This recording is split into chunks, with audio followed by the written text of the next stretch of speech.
Hey everybody, my name's Ed. Okay, so we're gonna do another comic book haul. Got a good stack here. Uh, got a few new comics, but most of these are back issues, so we'll just jump into it. So I got Inferno #1,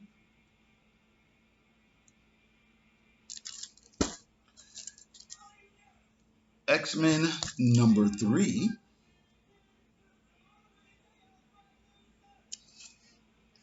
and where is it?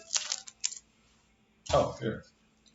And Everlast from Black Mass Comics #1. All right, and that's it for the new comics.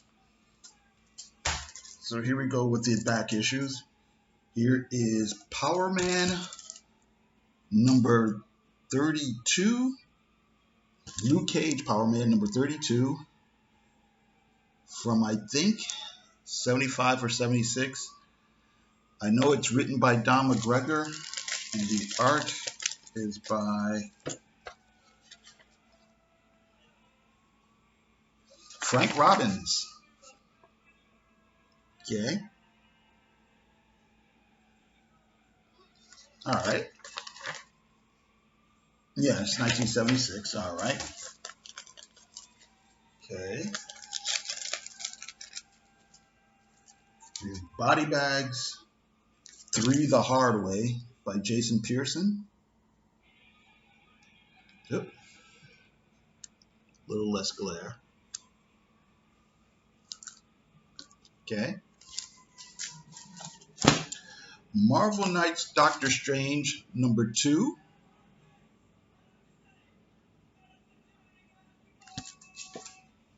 #3.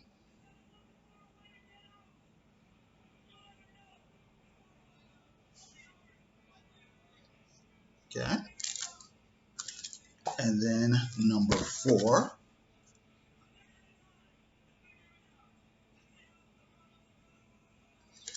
From that same time period, this is Inhumans #1. This is Chris Pacheco and Jose Ladron. I guess this is the sequel to the 12-part story, or 12 parts miniseries. He did a 12-part miniseries, and then they followed that up with this 4-part miniseries. Here's #2.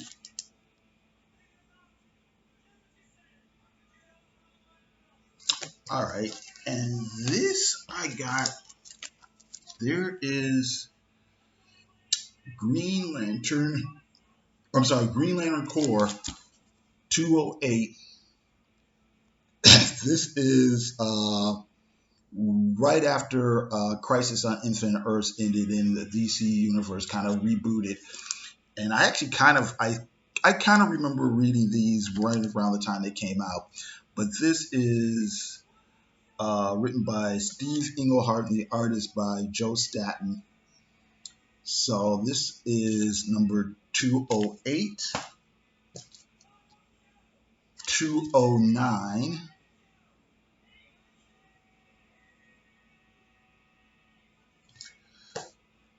and 210.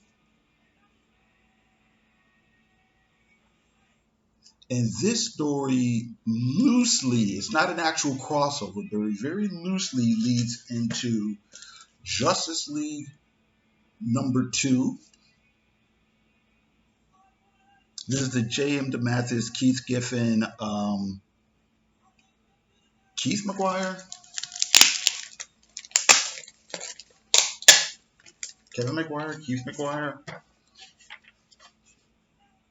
Kevin McGuire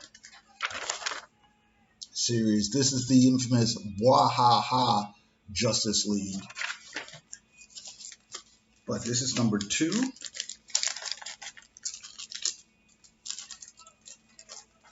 And here is #3.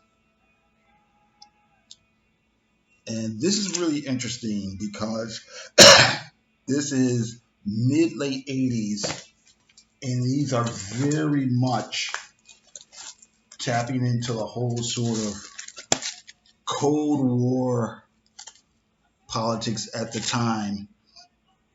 The Green Lantern Corps go to the Soviet Union, right? And it almost sparks World War III. And then these heroes from another world who are thinly veiled parodies of Marvel characters go to the Soviet Union to destroy their nuclear arsenal.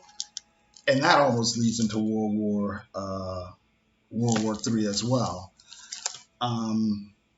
So really interesting. Like I said, Cold War politics is also especially interesting because we always think of, or I shouldn't say we always, but a lot of times when people think about Green Lantern comics and social issues and stuff, we're actually always thinking about this Denny O'Neil, Neil Adams stuff.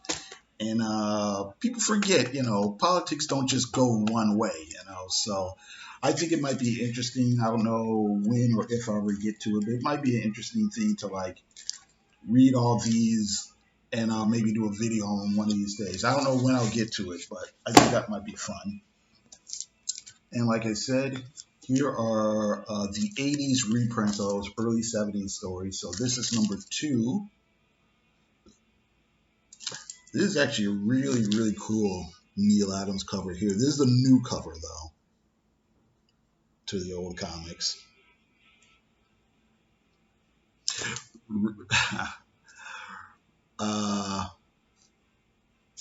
I'm pretty sure this is the one where it's Green Lantern and Green Arrow. Yeah. Meet Charles Manson.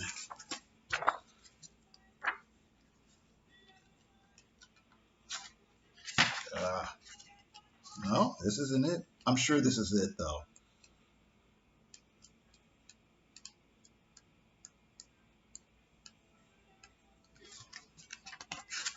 Oh, here it is. Yeah. He's the only family I've got. Let him go or I'll kill you both. So it's clearly a spoof of Manson and a whole Helter Skelter thing. And this is number 7. Okay. The symbolism here is painfully obvious. And then next thing I've got is Swamp Thing Annual number 5. And this features the return of Brother Power the Geek. Brother Power the Geek is this infamous comic that DC put out late 60s, early 70s. They only did 2 issues of it. And I'm pretty sure that the creator of it was Joe Simon, Jack Kirby's old writing partner from the 40s, the guy who co-created Captain America. And it was them trying to kind of tap into the whole kind of counterculture thing. But they were kind of weird and clunky. It was obvious that it was written by some middle-aged guys or whatever. And the story I had heard was that Joe Simon really wanted to call it The Freak, but management at DC didn't let him do it. They were like, "Oh no, you can't call it The Freak. That's telling people to freak out and take drugs, So he changed it to The Geek, all right? So here's that, and then here is, not very long after that, the Vertigo one-shot. Vertigo one-shot, The Geek. And this is Rachel Pollack and Michael Allred. So, okay, so then I guess that's it. I got to thank you all very much for watching. I do appreciate it. You guys have a great day.